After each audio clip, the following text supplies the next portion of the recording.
Welcome to Dig Deep, the mining podcast. In this podcast, we go deep into mining news, hot topics, and live interviews with mining professionals and leading figures in the mining industry. Introducing your host, Rob Tyson, founder and director of Mining International and Mining International Executive, a leading global mining recruitment and headhunting agency.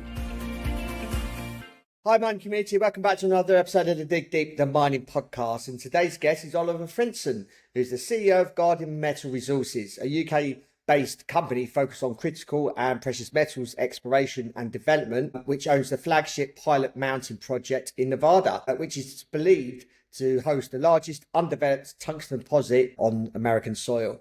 Oliver's a geologist and has over 10 years experience both in mining and oil and gas sectors, and has worked in countries like Canada, the US, Australia and Africa. He founded Guardian Metals Resources back in 2021 and led the IPO in May 2023. And he's on the podcast to obviously discuss a little bit about the history, the background of the company, the tungsten market, Nevada as a mining jurisdiction, and also recycling and everything else to do with tungsten. Just before I start, just want to give a shout out to our sponsors, Hawcraft, who are leaders in property risk management in the mining industry since 1992. They offer insurance risk surveys, construction risk reviews, asset criticality assessments, and more. Working across 600 sites globally, Hawcraft supports the whole mining, resources, and mineral industry. So if you're looking for any property or insurance risk management services, then visit their website at www.hawcraft.com, and all the details are in the show notes. Oliver, welcome to the podcast. How you doing? Yeah, I'm doing well, Rob. How are you doing? Yeah, I'm good. We're recording on a Friday, so it's the end of the week. Yep. And the sun's out. The sun's out, isn't it? Or it's hopefully soon. Where I am, it's a little bit cloudy, so hope the sun will appear soon. Yeah, there you go. So, as we always start these podcasts off, I just wanted you to just tell us a little bit about yourself, about your background. Obviously, I just gave a brief introduction there, but wanted to hear it from yourself, a little bit about your career, how your career's developed, so the audience know who Oliver is.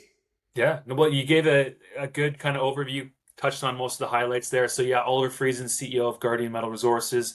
You can probably tell I'm not from the UK. I do live here now, but I'm a Canadian geologist by trade.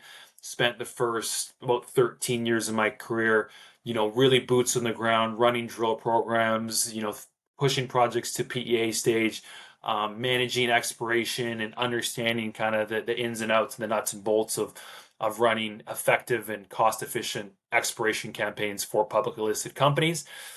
As part of that, I lived in Nevada, worked for Barrick Gold at their Cortez Hills mine, which is now over 15 million ounce gold deposit. So moved to London for personal reasons about 4 years ago, and thought, hey, I have a really good network and ability to work in the state of Nevada, which is, the best jurisdiction in the entire world. And in the UK, there's very few ways for UK investors to get exposure to Nevada.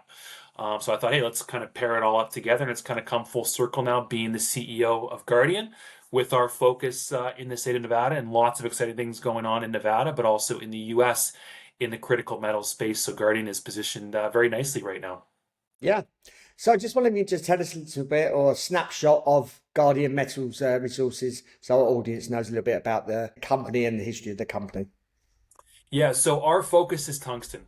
We are Nevada and we are tungsten. So you mentioned Pilot Mountain, which was the first asset we ever acquired as a business, which owns what's believed to be the largest undeveloped tungsten deposit in the US. We've since acquired another major US-based asset, which was formerly the largest tungsten producing mine in the 1980s. So we are focused on the really important reshoring efforts underway, trying to bring defense and critical metal supply chains back onto U.S. soil. But we are firmly positioned, we believe, as the leader in U.S.-focused tungsten exploration and development, with the huge push now from the new administration, but also just from the Western world, how important it is to have secure supply chains of tungsten, antimony, you name it, all these critical and defense metals, and we are leading the charge in the tungsten space within the U.S., which is a really good place to be right now. Can you give us an overview of your flagship pilot mountain project? And I suppose what's unique about the project? Yeah, so we actually, as I mentioned, there's another asset in the fold now called Tempa Ute. So we're actually branding them now as co-flagship assets, and there's multiple reasons for that, but we're pushing forward both of those projects in tandem. But just flipping to Pilot Mountain first and foremost, that was the first asset that we acquired into the portfolio. Significant tungsten, copper, silver, zinc skarn zones there. It was actually a historic producer in the 1940s and produced tungsten for the United States World War II efforts. And we're looking to bring it back, restore it to its former glory at a time when the U.S. really needs a domestic source. So we're working, actually, we're drilling as we speak, working towards the pre-feasibility study, which will be the next kind of key catalyst and step towards production for Pilot Mountain. And then on the Tempa Ute side, so we just closed the deal on that asset about 6 to 8 weeks ago. Some significant infrastructure in place there, patented mining claims. So there's a lot of really important things that we can do with that asset in tandem with Pilot Mountain. So we've just started the first boots on the ground campaign at Tempa Ute as of a few days ago.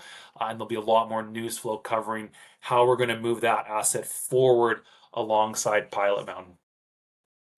What made you sort of focus, I suppose, on tungsten and especially in Nevada, which I suppose is more commonly known and associated with gold and copper? Yeah, and to be completely honest, we almost stumbled upon it a little bit. I mean, as you know, in this metal and mining space, they're cyclical. These markets are cyclical, and especially when it comes to each of the different commodities, there's different macro factors that can affect the price and the supply and demand for that particular metal. So, what's interesting was 4 years ago when we first acquired Pilot Mountain, no one was talking about tungsten. No one cared about tungsten. And actually, funny enough, what really attracted us to this deposit was the byproducts. There's copper there, there's silver there, there's zinc, and there's some really, really good exploration targets as well. It just so happened to have what's believed to be the largest tungsten deposit in the US. So what I did is we acquired that asset. I got kind of up the curve on the tungsten space. And I think what really switched things for tungsten was when Russia invaded Ukraine, and all of a sudden it became so clear that the Western world needed safe domestic sources of these important input metals because we're seeing, the likes of Russia and now China weaponize the supply chains of these important metals, which they typically control the global mine supply of. I mean, for just as an example, China currently produces 86% of total global supply of tungsten. And when you include North Korea and Russia, who are also top five global producers of tungsten, almost 90% of total global supply comes from those three countries. So we almost got a bit lucky, I would say, but I think you need to get a bit lucky in this space. The timing all sort of lined up perfectly. The new administration came into power, and it's very clear from them how important their mandate is towards reshoring and supporting Mined in America projects again. So the stars have really aligned here for us, and now positioned as the leader in U.S. focused tungsten exploration development with a lot of tailwinds coming from the new administration. We got a bit lucky, but we're really excited about the position we're in. We think we have a tremendous window during the next couple of years here while Trump is in office to really accomplish a lot and really get close to our goal of and to our goal, ideally, of producing tungsten on U.S. soil. Yeah. Just wondering if you just give us a bit of an overview of the tungsten market at the moment. Obviously, you gave some certain figures out there. Obviously, 90% of the tungsten is in with three countries. So I just wonder if you just give us just an overview of what's happening within the tungsten space. Yeah, I mean, it's a really exciting market right now. I think people are starting to recognize really what's happening here in the tungsten space and why it's so important for the companies that are exploring for it. I laid out kind of the general supply demand macro side of things. 90% comes from the likes of China, Russia, and North Korea, which I think really further emphasizes the need for domestic sources of this key defense metal. A few more data points that are probably of interest is number one, the U.S. has no domestic supply. It hasn't mined any primary tungsten for over 10 years now. And what we're seeing as of quite recent, and actually this is just as of a few weeks ago, in this sort of this trade war that seems to be escalating between the U.S. and some of the other kind of global countries, including China, we're seeing now restrictions that have come in affecting the tungsten market. And China explicitly, from the Ministry of Commerce there, has announced tungsten as an export restricted material to the US plus a lot of other countries. So we're only about, I think it's a month now post those restrictions. And what you're seeing, as you can imagine, a country when they control 86% of total global supply and they restrict those exports, you can imagine the market gets incredibly tight. So we're seeing already, the pricing of tungsten is increasing. Anyone you speak to who either buys or sells, the market is incredibly tight. There's just not enough material to go around when an 86% total global supplier restricts those exports outside its own country boundaries. So the market's getting really, really tight now. I think we're still very early days in the tungsten space, which is a key consideration here. We're just seeing prices start to tick up now, and it's very reminiscent of the antimony space. And the reason I mention antimony is it's probably a metal your listeners have heard of, but it's a key military metal and defense metal along with tungsten. But what happened was China announced restrictions on antimony. It was over a year ago now. And similar to tungsten, there's no domestic production in the US, and China controls total global mine supply. And antimony since then, I think it's up over 4x now, the actual spot price of antimony. I think it's approaching 5x now. Now, commodities aren't supposed to move like that. That's a scary move, because when the US military industry needs antimony, they can't get access to it. You can imagine what happens to the price. So we're seeing now the very early innings of sort of the same almost movie playing out in the tungsten space, with those restrictions coming into an effect only a few weeks ago. And now the price starting to march upwards. And I think we really could be just getting started here for the tungsten space, which is super exciting for us as, the leader in US tungsten exploration and development. Yeah. Excluding China, which you said 80% of tungsten is obviously produced there, where else is tungsten mined? And I suppose, can you give us an overview of the recycling market with regards to obviously tungsten? Yeah, so in terms of the top five total global suppliers, China is number one on that list. Number two is Vietnam. And number three, I may have mixed up the order, but I think number three is North Korea. Then number four is Russia. So as you kind of march down the list, Bolivia is on the list, Australia is on the list, Spain is on the list. But when China, North Korea, and Russia are approximately 90%, that other 10%, there's not much that's actually being supplied by some of these friendlier countries. Also on the list is Rwanda. Congo does a little bit as well. So, I think when you look at kind of the global landscape for tungsten, it becomes so clear that the US, as kind of a global superpower, needs a domestic source. Because in this uncertain world where all of a sudden you wake up and they're saying no more tungsten exports to the US market, especially when the DoD and Department of Defense needs it for munitions, for fighter jets, for tank armors, you need a safe, secure supply. Because otherwise, you can't actually produce these important technologies for national security and economic prosperity. So it's a really interesting market right now, and it's on us really as the leader in U.S. tungsten exploration development to push forward our projects as quickly as we can, because the U.S. needs a domestic source like now, not 10 years from now. The urgency is right now. And also, I suppose, the recycling. Where's recycling happening, and from what products? They try to because tungsten is a high value metal. They try to recycle it as much as they can. In the U.S., typically about 20 to 25% of total in total annual consumption is supplied from the recycling space. But the key thing with recycling is, in the absence of new mine supply, which is what we're targeting at Guardian, what you see is, and especially with defense consumption of tungsten increasing substantially year over year, those tungsten units are hard to recycle because they go into, as I mentioned, munitions and tank armors and things like that. So those units are really hard to recycle. So right now we're seeing a ramp up and an increase in recycling efforts in the US to try to meet this sort of short-term supply gap. But in the absence of new mine supply, the recycling is not adequate, and there's just not enough material that comes from recycling to supply the US or any of the other markets. So the key thing right now, obviously the recycling ramping up is important and it needs to happen, but we need new mine supplies. We need new actual raw material entering into the market to meet growing demand. Which is why us at Guardian are positioned quite nicely here as the leader and looking to produce primary tungsten material from both of our projects in the state of Nevada.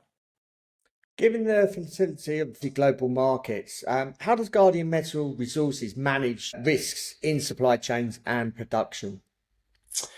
I mean, we're pre-production. Our kind of real goal here is to just get these projects de-risked and through to production as quickly as we can. We obviously watch kind of the supply demand globally.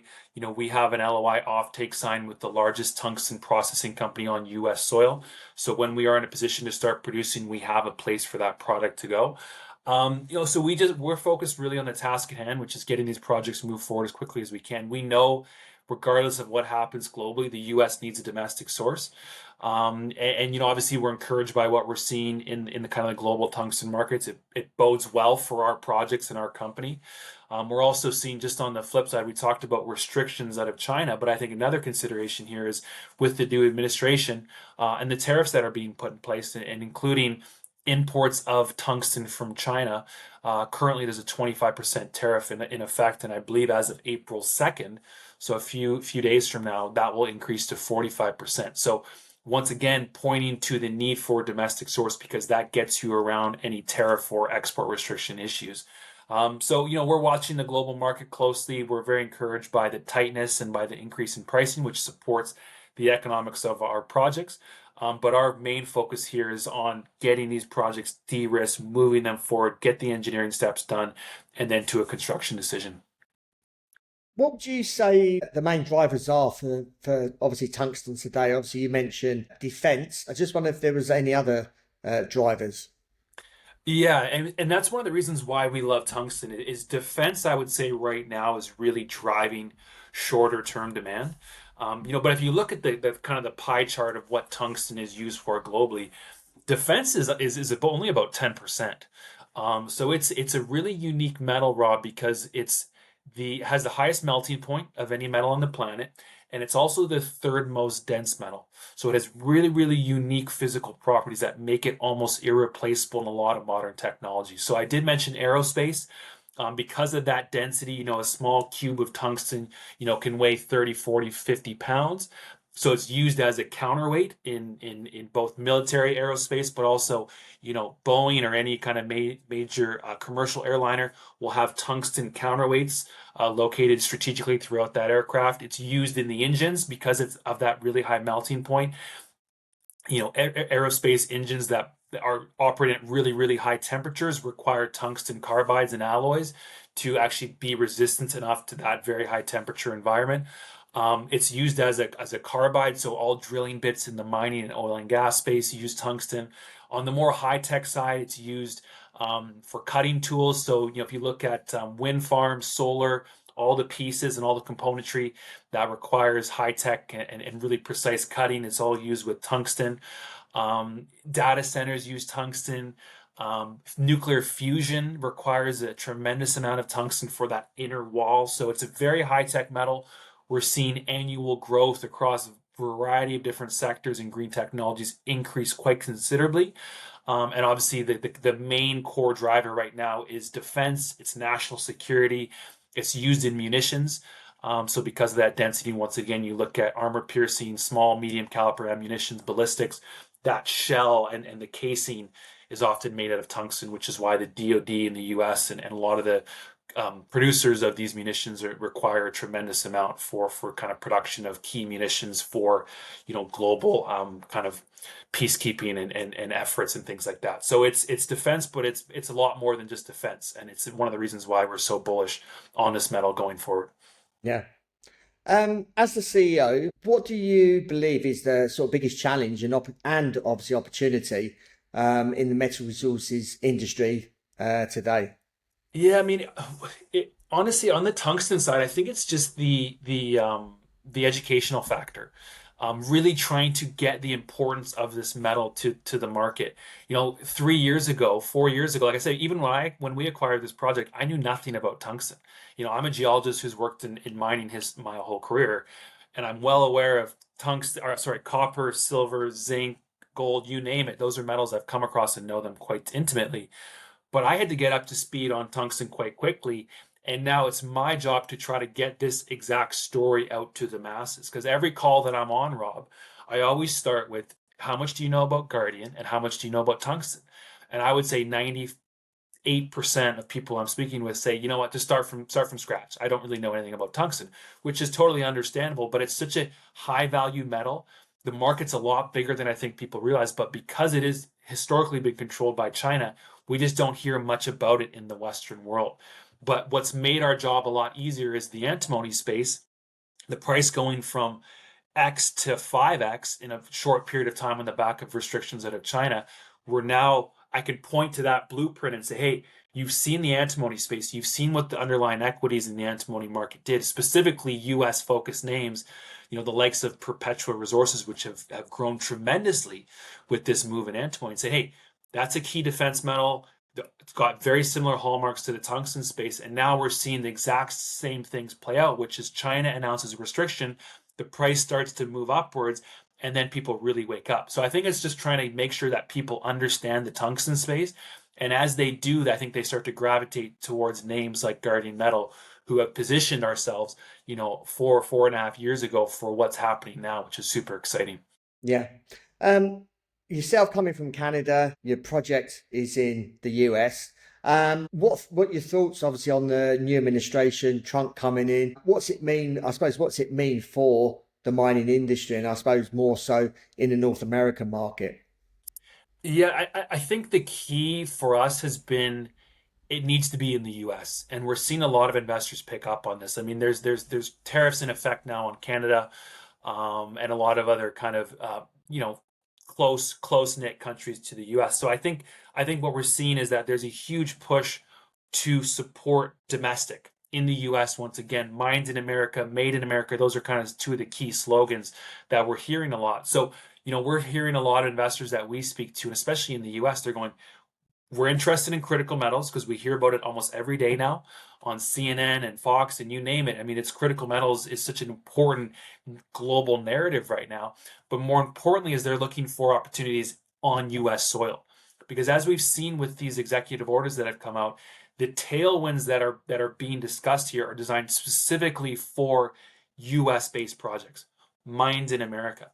So we find ourselves, it's sort of cliche to say it, but we're exploring for the right metal, which is tungsten at a time when China's restricting exports and the price is going up, in the right place, in not only the US, where we're seeing tremendous tailwinds from the new administration, but also in Nevada, which is historically the top mining jurisdiction in the whole world, and also at the right time when globally it's becoming so abundantly clear that we need domestic sources of key metals, with tungsten being near the top of the list for a lot of governments and also just industry players. So it's a really exciting time for us. On the U.S. side, we're seeing tremendous tailwinds already, and the new administration's only been in power for about 2 months now. So we have 3 years and 10 months left of this administration, and we anticipate to see lots of tailwinds and things coming, from the new administration, which is directly supportive of reshoring efforts, which obviously is what we're looking to do here with our projects in Nevada. And lastly, what's the next steps for Guardian Metal Resources over the sort of short to medium term? Yeah, so we're a super active business. Since we IPO'd almost 2 years ago, we are constantly pushing these projects forward. We understand that the real value is driven from, in the ground exploration, pushing things forward in Nevada. So we have a really strong operational team now. In terms of next steps, I talked about some of those kind of macro government influences, looking to take advantage and make sure that we're at the forefront of these conversations with the U.S. government towards getting support for our project. That's a key part of what we're doing here, and then some of the knock-ons from that we'll announce in due course and as soon as we can. And then on the macro side, I think we're going to see a lot of excitement in the tungsten space continue to grow here. More and more investors and mainstream media are picking up on the fact that tungsten is a really critical metal, and it's at a really critical juncture right now in that space. So on the macro side, we're very encouraged by what we're seeing. And then on the company side, drilling, we've been drilling at our flagship, co-flagship Pilot Mountain project for almost a year now. We're moving on to the geotechnical drilling that will support the PFS. So we're going to have drilling results from the resource expansion and upgrade work we're doing. And then on Tempa Ute, as I mentioned, we have boots on the ground right now. So lots of new information about what that asset means for us, and then also how we can push that forward in tandem with Pilot. So it's going to be a very busy news period for us. We really have been very busy over the last 2 years, but I think the last 2 years have been about putting really important building blocks in place. And now with the new administration, as we move towards the PFS stage for Pilot Mountain, we can really start to build on that and really grow the business this year and onwards. So yeah, it's a really exciting time for us, and it's been great to chat and kind of get you up to speed on tungsten, but also all the great things going on at Guardian Metal Resources. Yeah. Thank you for your time, Oliver. I was just about to conclude and say thank you for obviously give us an update on Guardian Metal Resources, and obviously give us an overview of the tungsten market, which I think we have done a few podcasts on tungsten, but it hasn't been for a while. So it's good to hear a fresh set of obviously comments around what tungsten's used for and the tungsten market as it is today. So if Great. our audience wants to reach out to you and they want to follow the story, find out more about what you're doing, how can they go about doing that, and what social media platform channels? Of course, yeah. So guardianmetalresources.com, head there. There's an info at email. If you do send an email there, that will make its way to me. We're also quite active on Twitter. I think it's Guardian Metal Res, RES, sorry. You go there, you can find a lot more information about the business. And then from there, you'll be able to find my personal Twitter, where I talk pretty much exclusively about tungsten and Guardian Metal. So either head to our website or head to our Twitter. My door is always open. I love chatting to interested parties and our investors. So through those platforms, you'll be able to reach out to me. I can always set up a chat to talk more about what we're doing.